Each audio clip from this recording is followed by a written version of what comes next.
Arewa Smart Media. Gidan nishaɗi.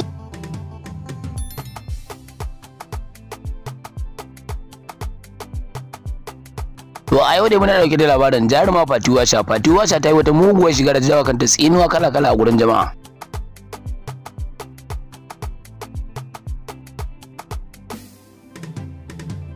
A gaskiya da ya kamata a ce gwamnati ta yi magana akan irin wannan shiga da ake yi domin ta rinka dakatar da ku.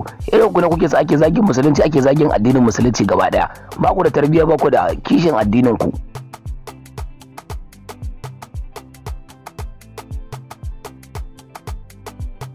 To jaruma Fatiwasha ya kamata dai a ce an gyara, bai kamata a ce kina da wannan shekaru haka ba, kina irin wannan shiga ba. Ki sani cewa fa wata rana mutuwa zaki koma ga Allah.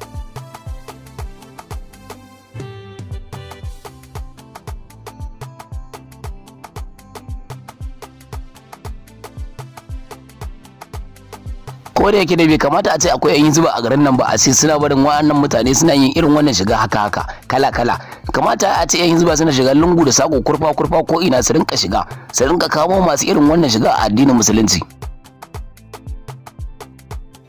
To jama'a, kar ku manta dai ku danna mana subscribe, sai ku danna mana karara domin samun aikin da zarar mun dora kai tsaye. In dai kuna bibiyo mu, insha Allah za mu rinka kawo muku aika akan kari insha Allah.